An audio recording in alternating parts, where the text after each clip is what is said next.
Lovely.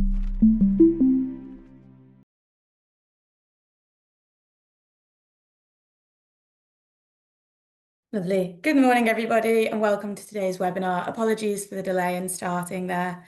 I hope you find today informative and engaging. My name is Meg, and I'll be introducing the webinar and the speakers for you today. Before I get started introducing the webinar, though, I'd like to make you all aware that there's been a slight change in the schedule. So Professor Umberto Berardi, who was originally supposed to be giving the third of today's presentations, is unfortunately unable to attend due to some last-minute scheduling issues.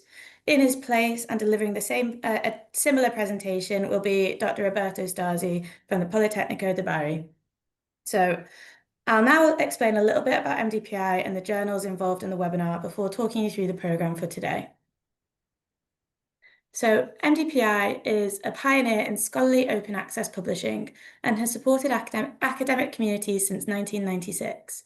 Based in Basel, Switzerland, MDPI has the mission to foster open scientific exchange in all forms across all disciplines. Our 482 diverse and open access journals, including 473 peer-reviewed journals and 9 conference journals, are supported by more than 295,000 academic experts who share our mission, values, and commitment to providing high-quality service for our authors. We serve scholars from around the world to ensure that the latest research is freely available and all content is distributed under a Creative Commons Attribution license. So about the World Day. The International Day of Clean Air for Blue Skies is on the 7th of September each year. It was organised by the UN and is aimed at raising awareness for the need to reduce the number of deaths and illnesses from hazardous chemicals and air, water and soil pollution, and the adverse environmental impact of cities per capita. Air pollution is the leading environmental threat to human health, causing millions of premature deaths each year. Through international collaboration, we can reduce air pollution with investments of time and resources. I'll now go on to explain a little bit about each of the journals involved. So Urban Science is an international scientific peer-reviewed open access journal that provides an advanced forum for the exchange of ideas, methods, and information concerning life in urban areas. It publishes high-quality original articles, reviews, research notes, short communications, and more. The primary aim of the journal is to encourage scientists to publish their theoretical and empirical research relating to urban development, planning, expansion, living conditions and well-being, and sustainability. Environments is another of the journals involved. It's an international cross-disciplinary open access journal focusing on advances, issues and challenges relating to environmental systems.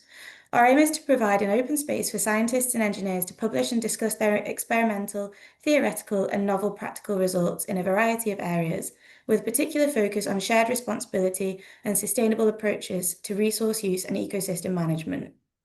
Key research areas include environmental conservation, environmental technologies, ecosystems and ecosystem services, risk assessment, monitoring and modelling of environmental systems, policymaking and governance for stakeholder engagement and decision support. The biosphere, as the shared habitat of all species, including humans, requires a full understanding and appropriate environmental policymaking to ensure safe interactions, prevent biodiversity loss, and promote long-term sustainability. So here you'll be able to see the breakdown for today's webinar. We'll be hearing from 3 leading researchers in the field of clean air before engaging in a Q&A at the end of all of the presentations. If you do have any questions for our speakers, please feel free to write your questions in the Q&A box and I'll read them out for us at the end. There are also several relevant special issues and papers that you're free to look through. I will post these in the chat for you to take a closer look at. So now a little bit about each of the presentations and speakers. The first presentation will be from Dr. Linda Walters. Dr. Walters is a Pegasus Professor of Biology at the University of Central Florida. She has published 121 peer-reviewed articles, received over $19.6 million in competitive grants, and has produced 11 children's storybooks on marine conservation topics. Her presentation today will be about the atmospheric deposition of microplastics and other anthropogenic materials. Our second presentation will be delivered by Dr. Suraj Bhagat. Dr. Bhagat is a leading environmental engineer and researcher at Mawardi University in India, whose work focuses on the intersection of artificial intelligence, machine learning, and sustainable management of environmental resources. Today, his presentation will explore how AI and machine learning are shaping the fight against air pollution for better public health. Our third and final presentation was originally going to be delivered by Professor Umberto Berardi, but instead we will be hearing from Dr. Roberto Stasi. Dr. Stasi is an assistant professor at the Department of Architecture, Construction and Design at the Polytechnic University of Bari in Italy. His presentation will be on natural ventilation, a feasible and sustainable strategy for improving IAQ in buildings. We'll now be hearing from Dr. Baga if you would like to start your presentation. Yeah, thank you. Thank you for the opportunity. I really appreciate the MDPI and organizing this one in the very urgent issue that International Day of Clean Air for Blue Sky. So I'm going to share my few expertise and like my experience that how AIML is shaping the fight against air pollution for better public health. So already I'm applying with my research team, Ms. Mosena Britley from Libya. She is working on air pollution data collection, and we are going to apply some hybrid advanced AI ML model. So before that, we have done some review. So would like to share with you. This is the Scopus index data that have been published from last 20 years. And it can be seen that the number one position have been published from Scopus index, that is the China, and the second in the United States, and third is India. So if we see further that what is the global air pollution, means how maximum air pollution is taking place. So this will match with the research publication as well. So one more thing I would like to highlight here that if we see that how the publication and mean total citation per article have been published from 1990 to 2025. So we can see here that in 2016 or after 2015, it had been done, it went up significantly. So if we see the reason behind why the machine learning in research, especially in air quality, why it is being so popular. So few reason we may map out that, like a rapid development in machine learning after 2015, there is a high chance that open access software like Python, R, that have been popular among the scientists. The adaptation of data mining and advanced algorithm have been popular. Governmental dataset after 2015 have been come to the public access, and greater funding opportunity and a stronger policy mandate. So these potential reason may be the reason that why the publication or research is going to be higher day by day or year by year. And this is the just analysis of all 4,280 publications from last 30 years on the Scopus, that the China it can be seen that and the China is the number one, and then the United States, and this is the author keyword have been published among the researcher. So we have set threshold value in the bibliometric analysis like 5. So machine learning must be present in the 5 document, and the second stand for the air pollution, and third is the particulate matter. So it's showing that here the potential need and potential progress of the air pollution with the machine learning study. And here I'm happy to share that also this like MDPI sustainability remains on the top 10 journal for publishing the machine learning with air quality. And this is the recently published in the Nature Communication that a daily 1 kilometer gapless particulate matter 2.5 global map on 8 October 2020. So here it can be seen that how globally it has been reported. If you see that left, like Western United States have been spotted with the higher value of the particulate matter, and in the central of the South Vietnam, South US, and in African country like the Western African country have been spotted. In India, it is like central line because it's an industrial area, and this is the China. So it can be seen that it is a potential source of particulate matter 2.5 have been observed and well noted with the 1 kilometer gapless dataset, global map dataset. In machine learning, we always be very careful about the data set that should be reliable and high resolution data. So this has been recently published, and this is the main important I would like to mention here, that deep ensemble machine learning model. This is going to be a remarkable model nowadays in the air pollution detection and air pollution forecasting. So deep ensemble machine learning model to estimate globally daily ambient particulate 2.5 concentration at 0.1 degree and 0.1 degree spatial resolution between 2000 to 2019. So here it can be seen that this is the potential area of China. There have been detected more in the range of like 45 to 60 microgram per meter cube. So deep ensemble machine learning model, that what does it mean, that how it does it work? So it can be seen here that estimating global particulate matter 2.5 concentration, that high particulate matter exposure, like exceeding WHO daily limits, that we have to collect the data from one location and then feed to the deep ensemble machine learning model that can be combined measure with simulation or an implementation of DML for particulate matter of 2.5 estimation, and then it goes to the investigate population weighted particulate matter concentration, and then finally it will help to reduce particulate matter 2.5 exposure below World Health Organization daily limits.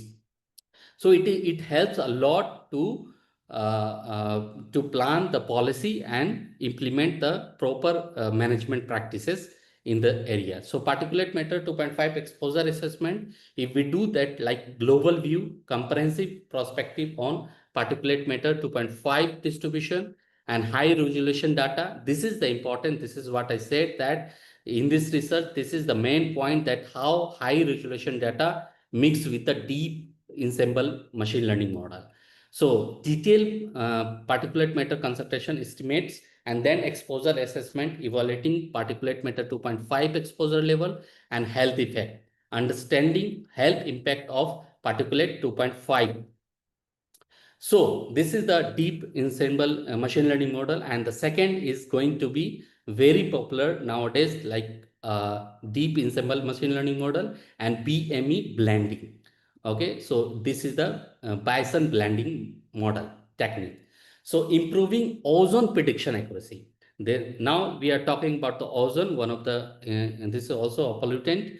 So here what we do, especially in case of ozone data, it is a sparse ozone monitoring data from different sample location, limited data for accurate model. So what we do, we go to the next stage and we apply the ensemble modeling, combining like random forest model of machine learning, XGBoost machine learning, and GBM machine learning.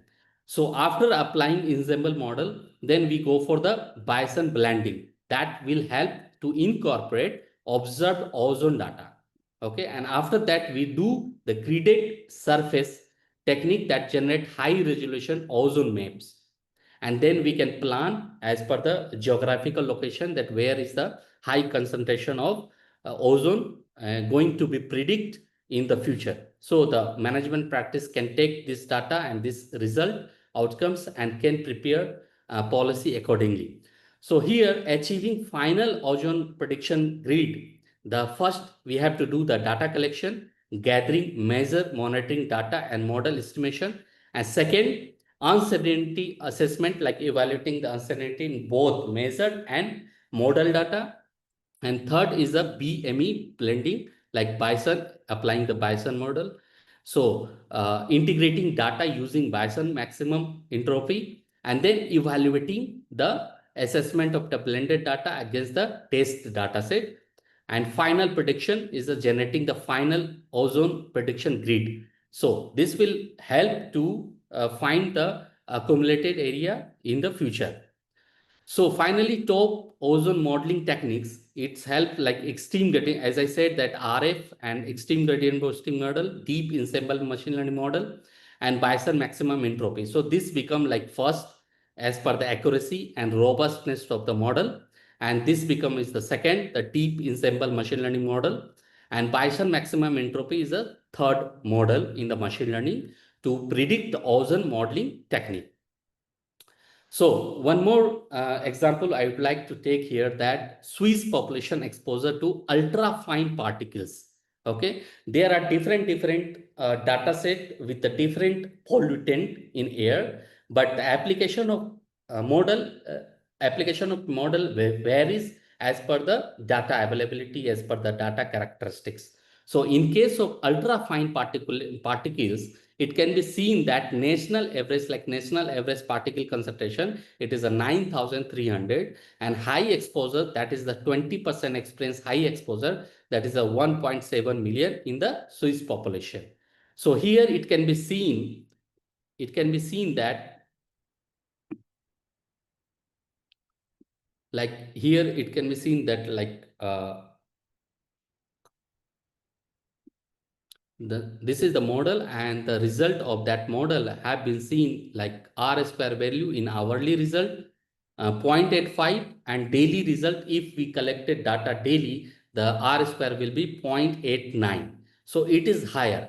So when we go temporal data in a big picture, like hourly to daily, daily to weekly, weekly to monthly. So when we go big picture in the modeling, machine learning modeling, we will find the machine learning algorithm working well and robust with the high accuracy. So it can be seen that how it has been like a 0.85 for daily hourly data to the 0.92 R square value in case of monthly. So we also prefer the monthly data conversion and application of machine learning with the on the monthly data of the air pollution. And this is the another random forest. So a random forest, deep ensemble machine learning model, and XGBoost model. These three model remains a top choice among the scientists in machine learning in case of air pollution detection. So global population exposure to landscape fire air pollution from 2000 to 2019. So it can be seen increasing wildfire and air pollution exposure. If we see population exposure, so we can see that climate change is also influencing factor. Data gap is also present, and socio-economic disparities is also influencing in the population exposure. In case of increased exposure to air pollution, so the wildfire increase due to climate change and global scale exposure not well characterized, and low income countries face higher concentrations in case of wildfires. So here I have some couple of example, like it can be seen that, like particulate matter 2.5 model training station. So we have trained, like this author have trained the model from using the training sample from United States and some European countries and Asian country from the China. So it can be seen that mean value of particulate matter is higher found in the China side. And here, like a special cross validation, in case of cross validation through the machine learning model. So the R square being higher means almost accurate side. It's a reddish color, it can be seen. So the machine learning working well in point of predicting the air pollution exposure throughout the global, with the global data set, as well as along with the regional data sets.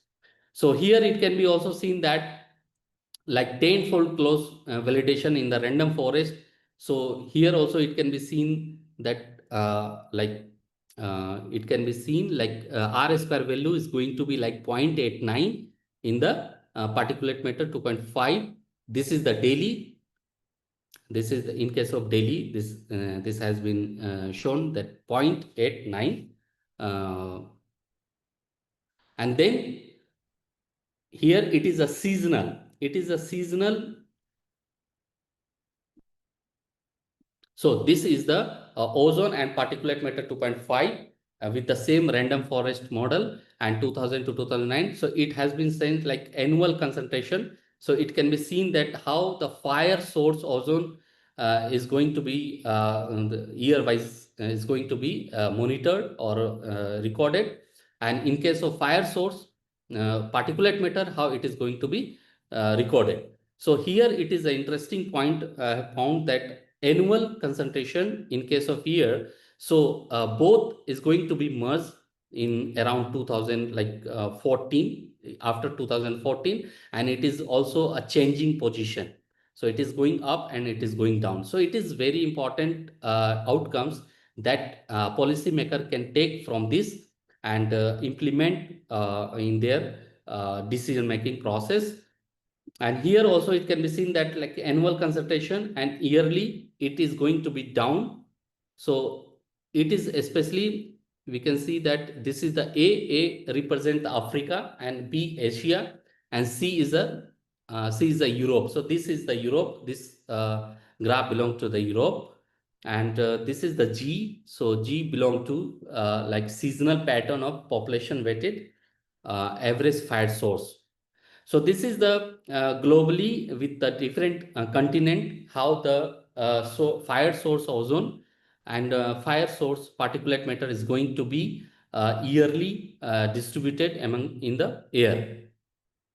So especially in China, as we notice that in China and India, it's concentrated and it's need more work there. So unveiling cardiovascular risk from landscape fire. There is a recent study have been brought attention that how landscape fire, particulate matter, especially it's bringing like cardiovascular disease admission have been increased. Ischemic heart disease admission has been increased. Ischemic stroke admission, humidity influences. So this is one of the humidity. This is one of the meteorological parameter has high influencing in the when landscape fire particulate matter has been noticed by the machine learning algorithm. Also, it can be seen by like sex that how it has been distributed between the male and female. So it can be seen that the female p value is as higher in case of cardiovascular disease, and as if we see that higher p value noticed in the 65 above age, and the same ischemic heart disease also in the female found more, and then again here ischemic stroke also have been noticed in the female more and age 65 above. So finally here in this case the Bayesian kernel machine learning regression model have been remains at the top, a new method for studying complex pollutant mixture and the epidemiology application and toxicology applications like showcases of BKMR utility in toxicity research, high dimensional variability selection. So one of the recent, this is the last example I'm going to share, that in the toxic MDPI journal, that health risk air quality index reduction by the anthropogenic emission reduction in China after policy implemented. So this researcher have implemented a random forest regression model. So here it can be seen that like particulate matter 2015 and then 2022 recorded. So this has been going down. Once it has been like, it can be seen that how their R value is going to be increases. So the clean air action could avoid 3,199 deaths from 2015 to 2022 in the Lianggang region, highlighting the health benefit of air pollution control policy. So after 2015, the health air pollution control policy have been implemented in that region, and then this declining trend have been noticed in that area. So it is important to use accurate data. So the finally application of machine learning and application of machine learning in the air quality data have pros and cons. So let's start with the cons. That data availability. This is very, very important to share the data to the public access. So the interdisciplinary research can be taken place and the access should be freely available, and reliability of the data must be taken carefully, and the hybridization of the model. This is very important nowadays in the machine learning that have been noticed among the researcher and they are applying. And the pros is that accuracy against the traditional modeling capacity in the air quality modeling, and the robustness over the traditional approach, time management properly and logically, policy making. And so how should AI expenses scenario be developed to quantify climate effects? So the quantitative model, like use model to simulate AI impact on climatic under various assumptions, and expert consultation, like gather insight from the expert to inform scenario development, and combine approaches like integrate model, expert opinion, and comprehensive scenario. So this is how we are applying machine learning model to the air quality monitoring. Yeah, thank you. Thank you very much for your presentation. That was very, very interesting. Finally, we'll be hearing from Dr. Stasi, if you'd like to share your screen. So, good morning, everyone. My name is Roberto Stasi, and I am a researcher from the Polytechnic of Bari. And it's a pleasure for me to have the opportunity to share with you some reflection on a topic that is both timeless and urgent, that is natural ventilation and indoor air quality in the built environment. The title of my presentation is Natural Ventilation, Feasible and Sustainable Strategies for Improving Indoor Air Quality in Building. And as many of you know, the question of how we ventilate our built environment is not only a matter of comfort, but increasingly one of health, energy, and sustainability. As we know, air pollution, both the indoor and the outdoor, is a pressing public health concern linked to also respiratory disease, cardiovascular problem, and a reduced quality of life. Indoor environments where people spend up to 90% of their time can often have a concentration of indoor pollutants 2 to 5 times higher than the outdoor spaces, particularly in the poorly ventilated buildings due to the emission from building materials, cooking, combustion, respiration, and also pure ventilation. Recently, the COVID pandemic showed us the importance of indoor air circulation in controlling disease. And if you remember, the majority of pre-COVID ventilation guidelines were often based only on comfort rather to the infection control. So the pandemic prompted revision, emphasized the pathogen dilution, and organization like the World Health Organization of the ASHRAI recommend higher ventilation rate, natural airflow wherever possible, and filtration and recirculation of air. Mainly, the indoor air quality is guaranteed by mechanical ventilation, and so mechanical ventilation is set to become the most widely adopted mitigation strategies worldwide to improve indoor air quality. But it's affordable for many of the most vulnerable persons and leaves any defenses against the poor indoor quality related illness. As revealed by the C4All project, across the global South countries, at least 3.7 people in 2022 face high or medium risk from energy access challenge, and consequently the economic or the physical lack of energy access, particularly in the rural region of these poorest countries, stress the importance of exploring alternative approaches to mechanical ventilation in order to ensure indoor air quality within the building. Thus, there is an urgent need to prioritize passive natural-based alternative to air conditioning wherever possible, to reduce the surge in active technologies and to ensure equal opportunities to address the consequences of poor indoor air quality. Thus, among the various mitigation strategies that we can have, natural ventilation is gaining attention as a sustainable, low-energy solution for improving indoor air quality and reducing pollutant exposure. The dilution of indoor air pollutant by natural ventilation occurs through the replacement of polluted indoor air with outdoor fresh air, and this process lowers the concentration of contaminants according to the principle of mass balance, basically. And as we can see, the capability to deal with the pollutants inside the building is strongly linked to the ventilation airflow rate that we can ensure within the buildings. Mainly, natural ventilation acts through two different processes to reduce pollutant concentration in building. Firstly, with the displacement of contaminated air, as fresh air generally enter a space through windows, vent, or opening, and it pushes out stale pollutant air.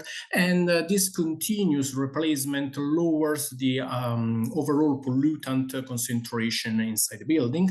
And secondly, there is also the dilution by mixing that, as we know, pollutant as CO2 or VOx become less harmful when mixed with large volumes of fresh air. So increased airflow reduces the concentration per unit volume inside the building and effectively can lower the human exposure to this component. Among the most common pollutants that we can find in building, for example, as I told before, we have carbon dioxide, and we know that the elevated level of CO2 from human respiration mainly can impact cognitive performance of workers and also of people. So natural ventilation can maintain the CO2 concentration without the building below the recommended threshold by ensuring adequate air change flow rate. The other contaminants that we can have are the VOx that are mainly emitted from paint, solvent, also the cleaning product and furniture. And ventilation can deal with this concentration, reducing the risk of headache, nausea, and long-term cancerogenic effect. Then we also have PM 2.5 and PM 10 that mainly are generated from cooking or smoking, but the main reason are the traffic outside city. And with natural ventilation, with the right air change flow rate, we can also deal with this kind of particles. But at the same time, we also should notice that, especially in cities, natural ventilation can be the reason to let introduce the kind of particle inside our buildings. So we should proper design the inlet and infiltration system to help to reduce this kind of infiltration. Okay, but to make the natural ventilation effective, to contribute to optimize the indoor air quality inside the building, we should understand how natural ventilation works within the built environment. And mainly, as we know, ventilation is the process of replacing or removing from air from a space that can be both mechanically or ventilated. And the main objective of ventilation is to control indoor air quality with the removing of diluted pollutants, ensuring indoor comfort, and also reducing building energy cooling demand. Ventilation behavior in buildings is quite complex because it's a dynamic and 3D nature phenomena. So, and mainly the natural ventilation is unsteady and is influenced by external factors like wind and indoor temperature variation. So, we should understand what are the phenomena that can drive natural ventilation in order to use properly natural ventilation to ensure indoor air quality inside our building. Natural ventilation can be basically generated by a pressure difference that can be caused by wind. In this case, we will have wind-induced ventilation, or by air density or temperature differences. In that case, we will have temperature-induced ventilation. And the pressure difference between inside and outside depend on this kind of phenomena, but also by the characteristic of opening on the building envelope and also the indoor building layout.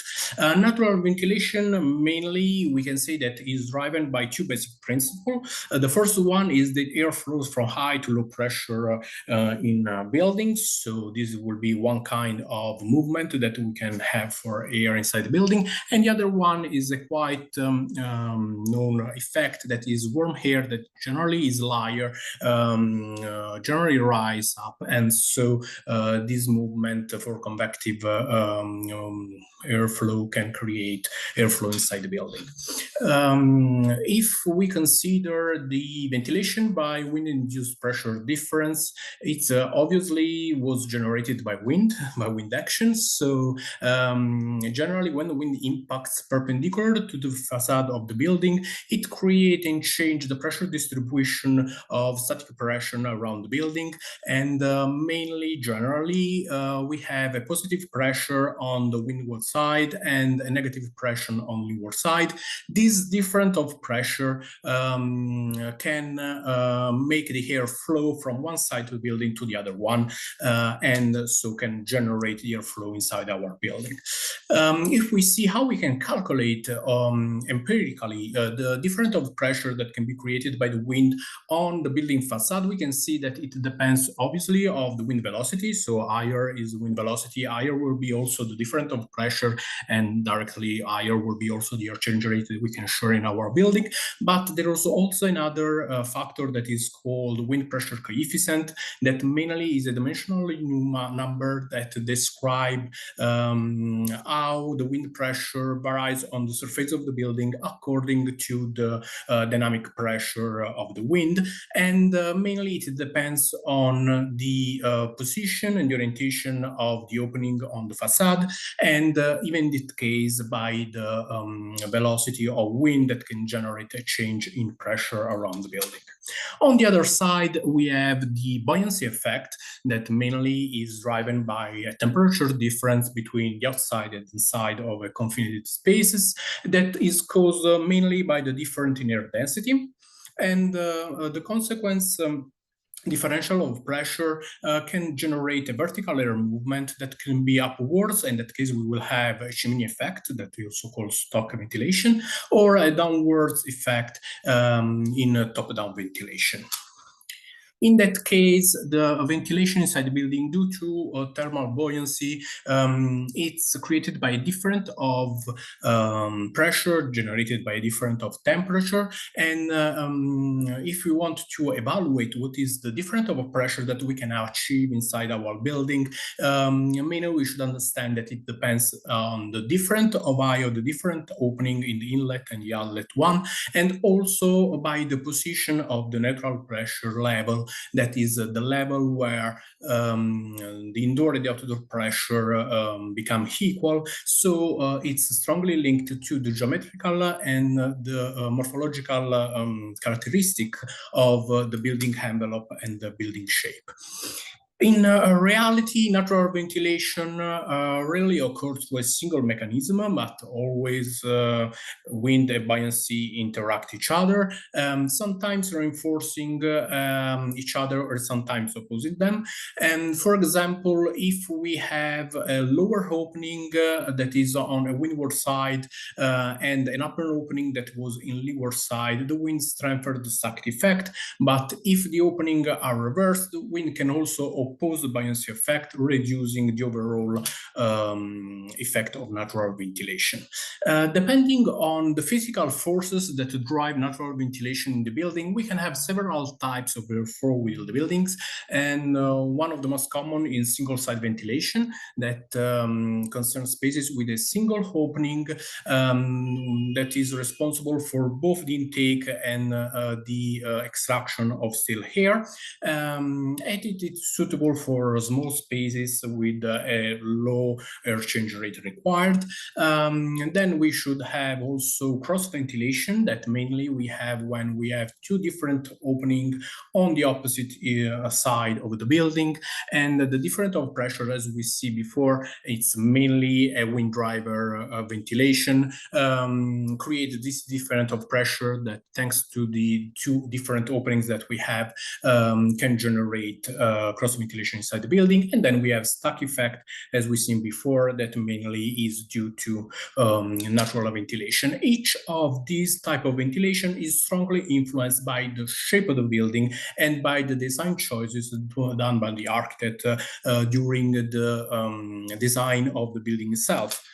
If we see the cross ventilation, if you want to understand how we can calculate or just simulate the air flow rate that we can have thanks to cross ventilation, we can see that is directly depending on the velocity of wind, the difference of pressure that we can have between inside and outside, and also by the area of the opening that we have in the building.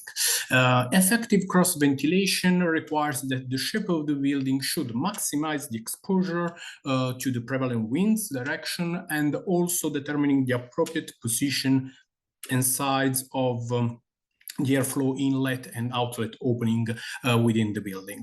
And we should also minimize the internal obstacle between the inlet and the outlet.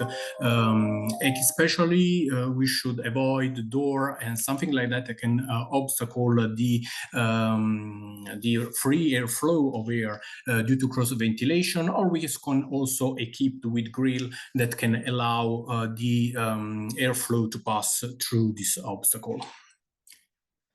In a single-side ventilation, the main driving force in summer is wind, so the direction of flow can vary over time and occur mainly through turbulent diffusion.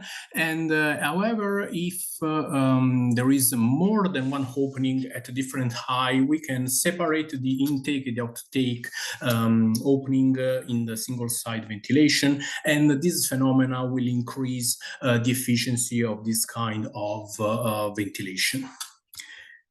The last one is, as we see, is stuck ventilation, where the pressure difference depends on temperature of air itself.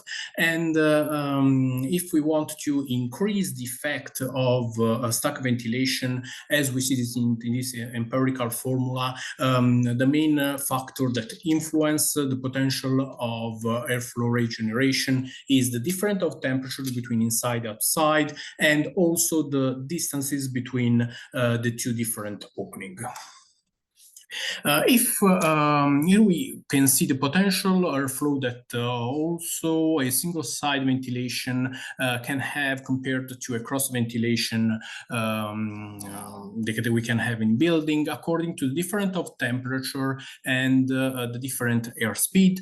And as we can see, cross ventilation is the most effective way to ventilate our building, and can generate 10 times airflow rate than single-side ventilation. And as you can imagine, as we see in the dilution formula, higher will be the air change rate that we can assure in our building, higher will be the improvement in indoor air quality. There is a comparison between a stuck ventilation and cross ventilation, and we can see that even if stuck ventilation can achieve higher level or air change rate compared to single side ventilation, they will be always lower than the one that we can have from cross ventilation.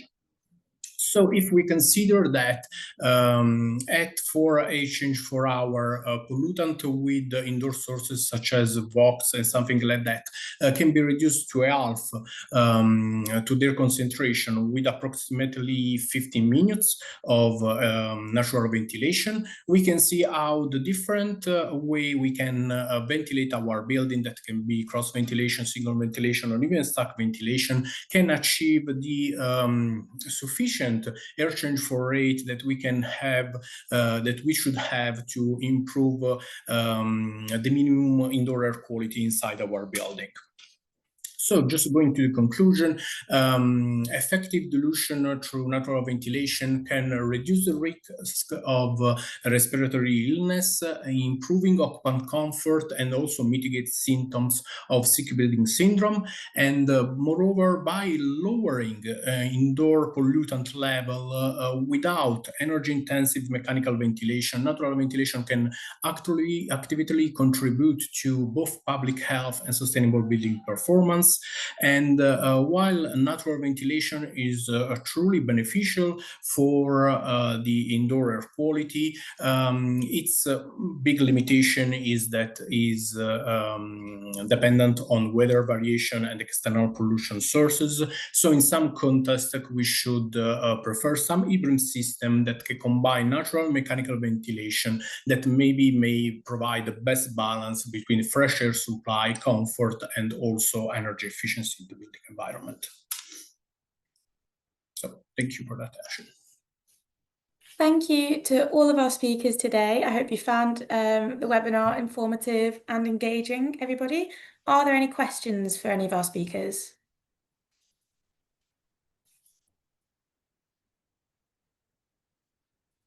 Whilst we wait for our attendees to post any questions, do any of today's speakers have any questions for anybody else?